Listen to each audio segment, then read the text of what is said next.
So as investigators dig into the suspected killer's past, they will try to answer how a young man could be radicalized enough to plan and then commit such a profoundly devastating act. Let's bring in retired FBI Special Agent Robin Dreeke, pardon me.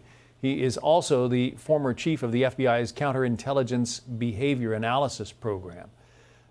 This is just so difficult to understand, how you could come to hate somebody so much who apparently you've never met, that you're willing to take out a rifle and end their life. Can you shed any light on that for us, Robin? Yeah, sure. Unfortunately, he fits a pattern, being the killer, a pattern of what we've seen emerging in the last bunch of shootings, the last bunch of years, and that is an arc of violence and insecurities that is being fueled by this new form of online radicalization. You know, years ago when I thought of online radicalization, I thought of ISIS, but now it's these fringe groups that are feeling themselves victimized, that see themselves as victims and wound collectors, as we call them. And what's happening is Charlie Kirk represented everything he wasn't.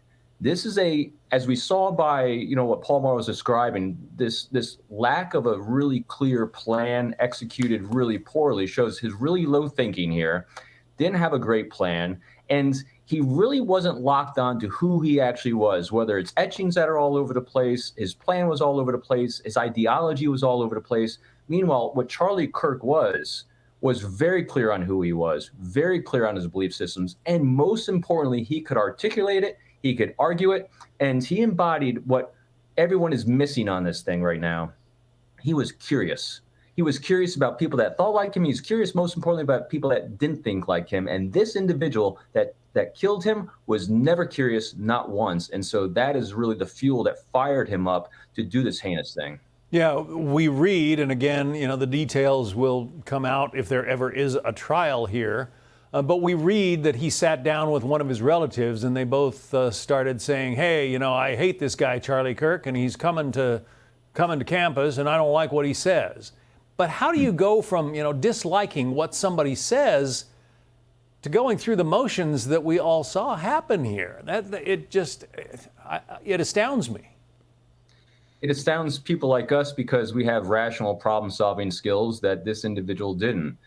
What always plays out in these situations, I think this is what's going to come out when eventually it does hit trial, if it does, and in the investigation, is there's always an arc of behavior that's constantly escalating, constantly being fueled by this inadequacy, this need to control, this need to constantly think and know in their own mind that they're right and correct. And so every time he encounters someone that challenges him, that makes him feel less than, it keeps fueling to that fire. And along that arc, there is always, at least in past cases, a critical moment, a touchstone that sets them over the edge to move from really aggressive behavior, aggressive thoughts and language, right to violence. And so it's never a 0 to 100 to violence. There's an escalation. And so we're going to see that in here somewhere, I'm pretty sure. I'm not sure how long you were at the FBI doing sort of behavioral profiling, but have you seen this change? I mean, I just somehow can't imagine that, in the time of the greatest generation, for instance, in the 1940s, that young American males were thinking and acting this way, or were they?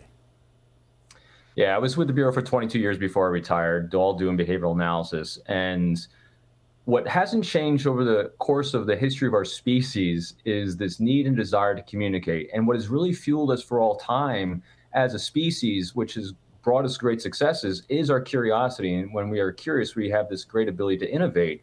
And our communication skills were always very strong for years and years. And then what happened is we have the internet, we have social media.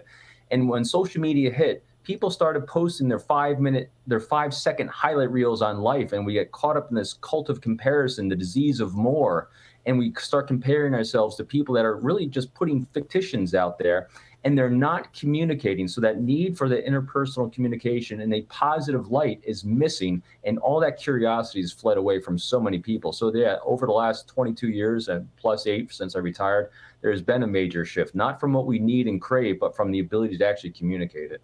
Yeah, and I wasn't suggesting that you were at the FBI in the 40s. I just want to make that clear. I just find it so weird and so sad that we've reached this point.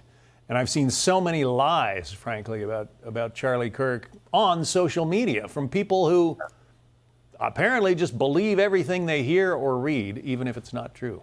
Very sad. It is. And that's what was great about Charlie, was he always asked the question with that great curiosity. Yeah, he did. Robin Dreeke, it's good to have you on. Thank you. Thank you, John. I'm Steve Doocy. I'm Brian Kilmeade. And I'm Ainsley Earhart. And click here to subscribe to the Fox News YouTube page to catch our hottest interviews and most compelling analysis.